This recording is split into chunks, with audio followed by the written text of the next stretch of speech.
Hace poco me dijeron que les gustaba la manera en cómo yo comunicaba, de una manera clara, sencilla y directa y siempre poniendo límites, sin sonar grosera ni ruda y siendo muy educada. Así que en este cuento dominguero cafetero te quiero compartir qué es lo que yo he aprendido para ser más asertiva y otras habilidades blandas. El primer recuerdo de asertividad que yo tengo fue a mis 20 años, cuando yo todavía salía a discotecas con mis amigos. Usualmente a mí no me gustaba salir de mi casa muy tarde, así que lo que hacíamos era que planificábamos alguna cena más temprano. Y entonces de ahí nos íbamos a la discoteca. Y me acuerdo que con una amiga un día le dije, oye, yo prefiero comer sushi, y ella decía que ella prefería comer otra cosa. Y yo le dije, no hay problema, tú ve con fulanito y menganito a tal lugar y yo voy con estas otras personas al sushi y luego nos encontramos en la discoteca. La cosa es que mi amiga se molestó y me dijo algo como que tú siempre quieres hacer lo que te da la gana. Y ese es el primer recuerdo que yo tengo de, wow, ¿qué acaba de pasar? ¿Qué tiene de malo que yo quiera hacer una cosa y ella la otra?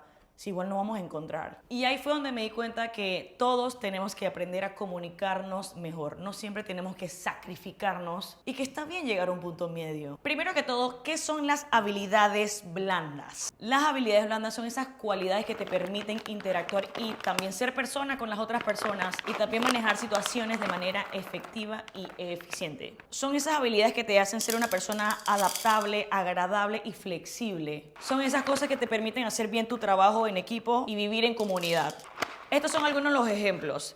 Comunicación efectiva, verbal, escrito, inteligencia emocional, empatía, liderazgo, puntualidad, el manejo del tiempo, la adaptabilidad, siempre tener esa actitud de positivismo en vez de negativismo y en especial la asertividad. Digo en especial la asertividad porque esa es una de mis superpoderes hoy día. Quizás antes yo no sabía cómo dominarlo, pero te voy a contar cómo fui practicándolo. ¿Qué es la asertividad? La asertividad es esa habilidad de poder comunicar lo que tú piensas, lo que tú sientes de manera respetuosa y respetando a los demás, sin ser pasivo ni ser agresivo. Aquí algunos ejemplos. Cómo decir que no sin culpa. Hablar claro y directo, sin rodeos. Expresar tus opiniones y sentimientos. Aceptar las críticas de manera constructiva. Utilizar el yo en vez del tú. Por ejemplo, tú nunca escuchas versus en estas reuniones yo no me siento escuchado. ¿Ven la diferencia? En resumen, la asertividad es esa habilidad de poder comunicar de manera eficiente lo que tú piensas, lo que tú sientes, siempre respetando el punto de vista de la otra persona, no quedándote callado ni privándote de lo que tú quieres decir y compartir. Claro, siempre y cuando valga la pena que tú compartas a esa persona, ¿no? Asumiendo que la persona sí quiere escuchar lo que tú tienes que decir. Esto es un poquito de mi historia de cómo yo aprendí a ser más asertiva. En 2008, 2009, 2010, mi amiga Irene me regaló un libro que yo siempre comparto por aquí. Este libro de Dale Carnegie de cómo ganar amigos e influir sobre las personas, que lo tengo por aquí. Esto, básico. Aquí en esta dedicatoria Irene me pone, porque me enseñaste a reconocer lo que realmente quiero. Y yo creo que con esa dedicatoria y con este libro, ahí fue donde yo aprendí la palabra asertividad. En mi último trabajo, antes de volverme consultora, recuerdo que me tocó aprender a decir que no sin decir que no muchas veces y en algunas ocasiones sí me tocaba decir no. Y obviamente era bastante frustrante para las otras personas porque no entendían nuestro ciclo de desarrollo de productos. Así que yo trataba de tomarme el tiempo para poder explicárselos. Imagínate recibir peticiones de 5 o 6 roles de usuario dentro de una plataforma en donde el equipo de trabajo solamente somos 3 personas. Y donde a mí me tocaba crear ese roadmap, esa hoja de ruta y decir qué era lo que vamos a hacer. Y en muchas ocasiones las cosas que me pedían eran descartadas. No porque no fueran importantes, sino porque habían cosas aún más prioritarias. Me acuerdo claramente que yo me sentía frustradísima porque alguien de otro equipo sentía yo que me hacía la vida imposible. Y era como que, ¿cómo fulanito no quiere poner de su parte? En ese momento, mi segundo CEO en esa compañía, tuvimos un 1 a 1 en esa terraza, lo recuerdo perfectamente. Que yo estaba frustradísima porque fulanito no quería apoyar la moción. Y él me decía, Alex, muchas veces por más que tú tengas la razón, hace sentir con tu lenguaje corporal que esa persona es tonto porque no entiende lo que tú estás tratando de decir. Y eso es verdad, yo siempre he sido súper, hiper, mega transparente. Yo me decía, imagínate que tuvieras una cámara mirándote todo el tiempo. Una cámara mirándote todo el tiempo que eres tú misma. La manera en cómo tú hablas, cómo te mueves, cómo te expresas, cómo escuchas. También cómo interactúa la otra persona. Para que entonces tú puedas adaptar tu lenguaje Hay muchas personas que hablan así, en círculos y en espirales, y lo que a ti te frustra es que tú hablas muy directo del punto A al punto B. Ahí fue donde yo aprendí que tenía que identificar cómo hablaban las otras personas y cómo se comunicaban los otros e irlos guiando por el camino que yo creía que era el correcto y persuadirlos en buen plan, ojo. Y esas son cosas que aprendí en este libro y con esa lección que me dio ese CEO. Lo mismo me pasa ahora que soy facilitadora, que me toca tener uno a unos y también facilitar talleres grupales. Ustedes saben que emprender y llevar proyectos y liderar es algo bastante emocional. Y en mi línea de trabajo, en la mayoría de las ocasiones, me toca decir cosas que la gente no quiere escuchar. Y quedarnos callados cuando vemos que algo va a suceder mal no es una opción.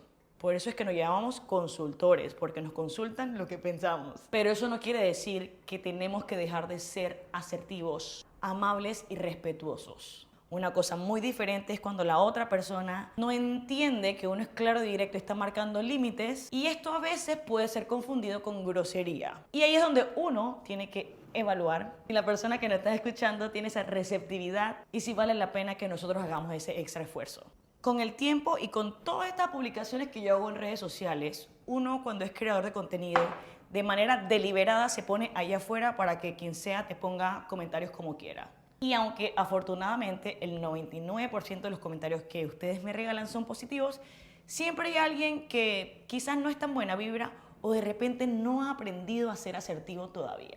Una de las lecciones más valiosas que compartí hace poco en mis historias es que si uno no tiene nada bueno que decir, algún conocimiento o va a reflejar sus valores, mejor uno se queda callado. Ahí sí vale quedarse callado. Pero bueno, esto es simplemente mi opinión. Esa lección de John en ese trabajo y ese libro de cómo ganar amigos e influir sobre las personas de Dale Carnegie son lecciones de vida que día a día sigo practicando para seguir siendo asertiva y seguir puliendo todas mis habilidades blandas. Y como yo sé que muchos de ustedes pasan páramo con esas habilidades blandas, con ser asertivo, con decir que no sin sentir culpa, aquí te voy a compartir los tips más importantes de este libro. No critiques, ni condenes, ni juzgues. Trata de mantener una actitud positiva y evita decir cosas que pongan a los demás hacia abajo. Por más que tú tengas la razón, ¿de qué vale humillar a la otra persona si igual ahí vas a estar perdiendo? Da una apreciación directa y sincera, muestra gratitud. Es muy diferente hacer un lamebotas que genuinamente decir, wow, qué bien te queda esa camisa. Dependerá mucho del tono con el que lo digas. Expresa claramente lo que necesitas y el sentido de urgencia. Pero recuerda que cuando dices que todo es urgente, nada es urgente. Cuando tú ves que alguien no está prestando atención o está dando demasiadas vueltas y tú ya tienes la respuesta y eres muy directo, haz preguntas en vez de dar respuestas. No te frustres, tómate tus 5 y esta técnica me ha funcionado brutal. Porque la idea es hacer esas preguntas correctas para que la persona vaya desarrollando ese hilo de pensamiento y llegue a esa conclusión que ya tú sabías por sí solos. Elogia el más pequeño logro, ese small win, porque además de dar ese reconocimiento, harás que la otra persona se sienta bien y demuestra que tú también tienes esa humildad para reconocer a los demás. Usa la buena vibra, la buena actitud del positivismo y aunque alguien la esté aunque sea un pequeño error, trata de hacerles ver que eso es fácil de enmendar. Porque de qué vale molestarse y cabrearse con la otra persona y decir y crear ese ambiente lleno de emociones negativas, cuando en verdad lo que todos queremos hacer es resolver. Así que uno aquí se mantiene en calma. Y otra cosa importante es hacer que la persona se sienta satisfecha y contenta de lo que sea que te está aportando a ti. Así que reconócele ese esfuerzo. Recuérdale el impacto positivo de trabajar en equipo. Y lo más importante, refuerza la autoestima de los demás. Si tú quieres que otras personas trabajen contigo y tú ya dominas bastante bien tus emociones, trata de levantarle la moral a las personas que están trabajando contigo. Va a ser mucho más fácil que tú puedas persuadir a alguien para que trabaje contigo si eres amable, si eres asertivo, porque nadie quiere trabajar con un ogro. Recapitulando. La asertividad es esa habilidad de poder comunicar lo que tú sientes y lo que tú piensas de manera respetuosa hacia los demás. Y para esto tienes que aprender otras habilidades blandas que lo complementan. Y también dominar tus propias emociones. Es un mix entre escuchar, entre digerir lo que sea que está pasando y poder emitir tu propia opinión sin hacer sentir mal a nadie. Muchas veces a mí me dicen como que, wow, ¿cómo parqueaste a fulanito, menganito o cómo hiciste este reel de algo negativo y lo dijiste de manera educada y muy polite? Es porque lo hago con asertividad. Así que esto es una invitación para ti, para que empieces a practicar, investigar, entrenarte, porque estoy segura que aunque tú trabajes en un trabajo de 8 a 5 o seas emprendedor y hasta en tu vida cotidiana, vas a poder sacarle mucho provecho a esta habilidad blanda de ser asertivo. Cuéntame en los comentarios qué otras habilidades tú crees que te han ayudado a ser mejor persona y mejor profesional.